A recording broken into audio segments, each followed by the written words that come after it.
मालवणी मेजवानीमध्ये तुमचं खूप खूप स्वागत. तर आज आपण कोकणातील पारंपरिक करंजी, चण्याच्या पिठाची करंजी कशी बनवायची ते बघणार आहोत. त्याआधी जर चॅनलला सबस्क्राईब केलं नसेल तर चॅनलला नक्की सबस्क्राईब करा.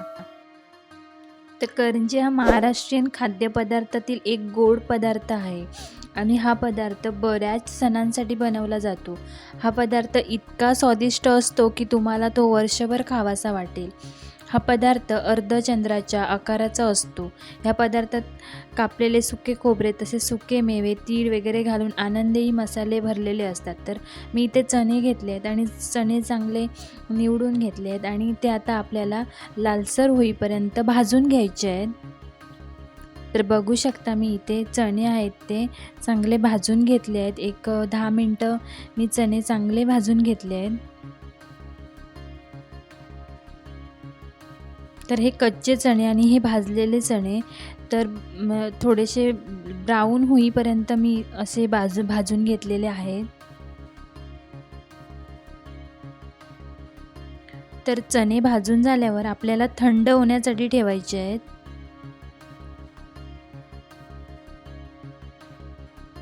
तर चणे आपले थंड झाले की आपल्याला पारंपरिक जातं असतं त्याच्यावरती आपल्याला फिरवून घ्यायचे आहेत, म्हणजे भरडून घ्यायचे आहेत.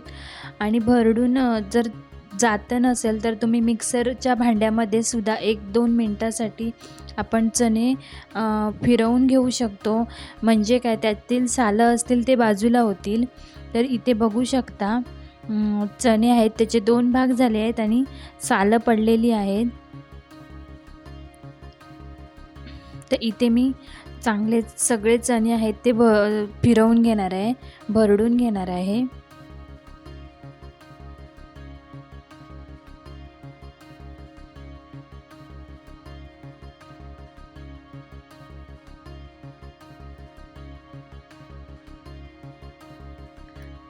चणे आपले जात्यावरती चांगले भरडले जातात. तर बघू शकता इथे चांगले भरडले गेले आहेत, सगळी सालं निघाली आहेत. तर मी हे चणे आहेत ते सगळे एकत्र करून सुपामध्ये पाखडून घेणार आहे आणि चणा डाळ आपल्याला बनवायची आहे.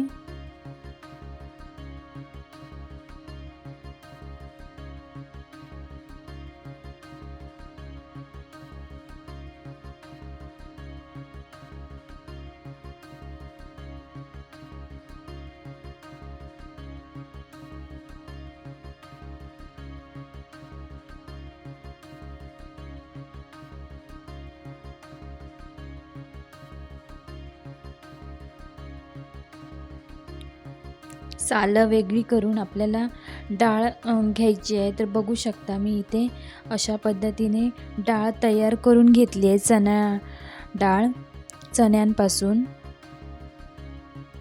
तर आपल्याला ही घरघंटीवरती किंवा गिरणीवरती दळून आणायची आहे.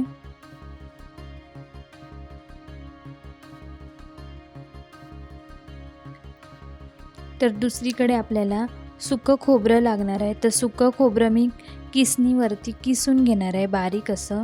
तर इथे मी किसून घेतलेलं आहे किसणीवरती खोबरं. तर किसून झालेलं आहे खोबरं आणि आता मी कढईमध्ये कढई गरम झाल्यावरती खोबरं आता मी लालसर होईपर्यंत भाजून घेणार आहे. खोबरं आपलं भाजून झालेलं आहे. तसंच पांढरे तीळ आहेत तेही मी इथे भाजून घेणार आहे. थोडेसे लालसर होईपर्यंत मी भाजून घेणार आहे. तीळही आपले भाजून झालेले आहेत आणि बघू शकता मी घरघंटीवरती हे दळलेलं चण्याचं पीठ, भरडून घेतलेलं चण्याचं पीठ आहे. तर मस्त बारीक असं पीठ आपलं तयार आहे. आणि हे जे पीठ आहे ते आपल्याला पहिल्यांदी मंद आचेवरती पीठ भाजून घ्यायचं आहे. तर इथे 5 ते 10 मिनटासाठी मी चांगलं परतून घेणार आहे. 5 मिनटं मी हे असं पीठ आहे सुकं ते परतून घेणार आहे. मंद आचेवरतीच आपल्याला हे परतून घ्यायचं आहे पीठ.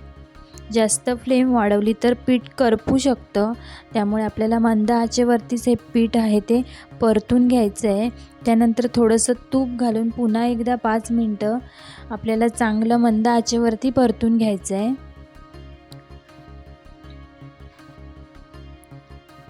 तर बघू शकता मी इथे थोडंसं तूप ॲड केलं आहे, 1 ते 2 चमचे मी तूप ॲड केलं आहे आणि पुन्हा एकदा 5 मिनटं मी मंद आचेवरती मस्त खमंग असं पीठ आपण भाजून घ्यायचं आहे.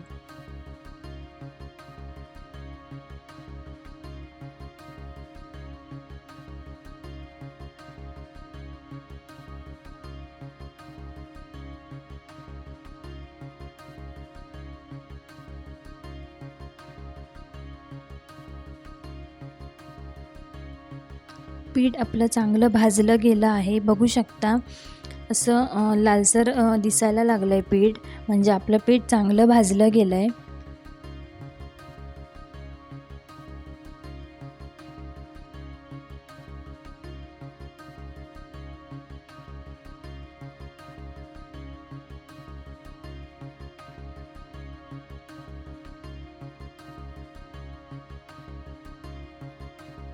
आता इथे मी सगळं पीठ आहे ते भाजून घेतलेलं आहे, बघू शकता कच्चं पीठ आणि भाजलेलं पीठ.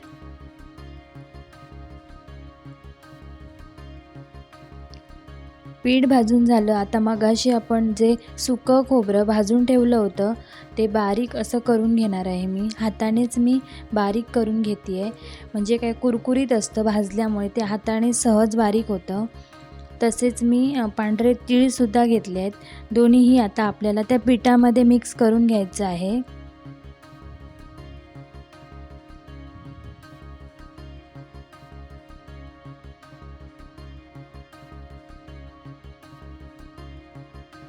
तर आपल्याला एकजीव करून घ्यायचं आहे. हे खोबरं आणि तीळ आहे ते चांगलं मिक्स करून घ्यायचं आहे.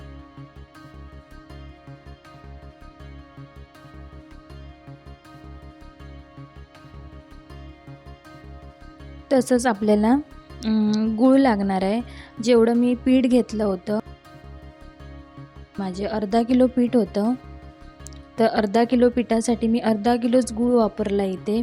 तसंच वेलची पावडरसुद्धा मी इथे बारीक करून घातली आहे आणि हाताच्या सहाय्याने आपल्याला ते गुठळ्या असतील गुळाच्या तर ते मोडायच्या आहेत. पिठामध्ये मी मिक्स करून घेते आहे, बघू शकता तुम्ही इथे. गुळाच्या गुठळ्या असतील तर त्या हाताने आपल्याला मिक्स करून घ्यायचं आहे. तर तेल ठेवलं आहे गरम होण्यासाठी, मैदा घेतला आहे. करंजीची पारी बनवण्यासाठी आपल्याला इथे मैद्याचं पीठ लागणार आहे. ही करंजी आहे ती आपली महिनाभर आरामात टिकते.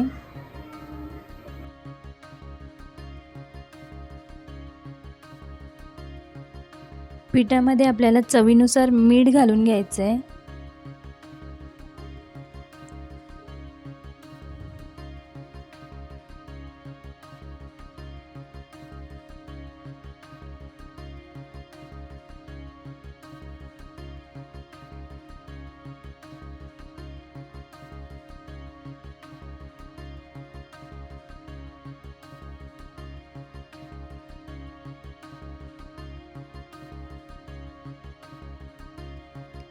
पिठामध्ये मीठ घालून झाल्यावरती आपल्याला गरम गरम तेलाचं आपल्याला मोहन घालायचं आहे.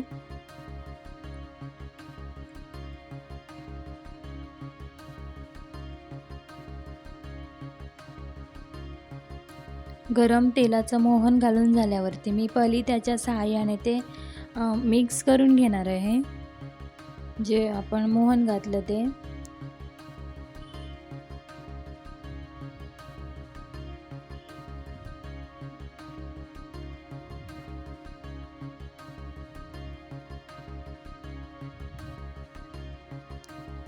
छान असं मिक्स करून घेणार आहे.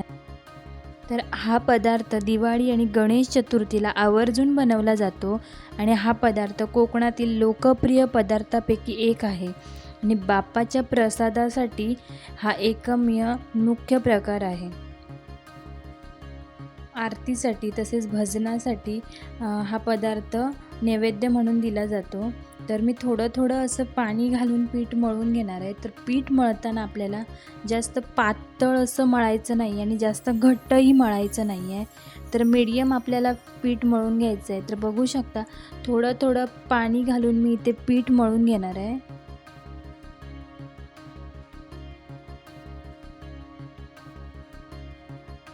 बघू शकता मी जास्त पातळही नाही आणि जास्त घट्टही पीठ मळून घेतलेलं नाही. अशा पद्धतीनं मी पीठ मळून घेतलेलं आहे आणि आपल्याला छोटे छोटे गोळे बनवून आपल्याला करंजीची पारी आहे ती आपल्याला लाटून घ्यायची आहे.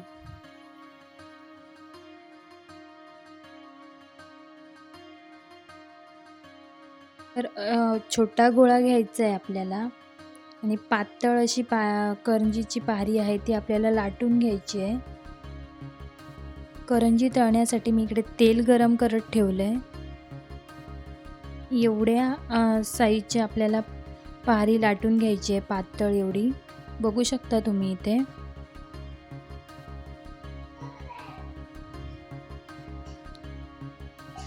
आणि सारण घालून आपल्याला दूध किंवा पाणी वापरून आपल्याला करंजीचं तोंड आहे ते बंद करून घ्यायचं आहे. आणि अशा सगळ्या मी करंज्या बनवून घेतल्या आहेत, बघू शकता इथे. आणि तळून घेणार आहे मी. हे सगळ्या करंज्या आहेत त्या मी तळून घेणार आहे इथे. जास्त लालसरसुद्धा नाही आणि जास्त असं हे पण नाही, पांढरे पण ठेवायचे नाही आहेत आपल्याला. तर थोडेसे असे ब्राऊन असे होईपर्यंत आपल्याला तळून घ्यायचे आहेत करंज्या. तर इथे बघू शकता मी एवढ्या कलर होईपर्यंत मी इथे भाजून घेतले आहेत. जास्त करपले सुद्धा नाही आहेत मी.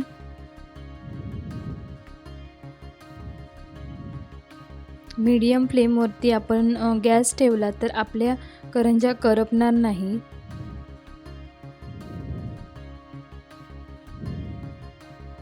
कोकणातील लोकप्रिय पदार्थ करंजी रेसिपी कशी वाटली कमेंट बॉक्समध्ये नक्की सांगा.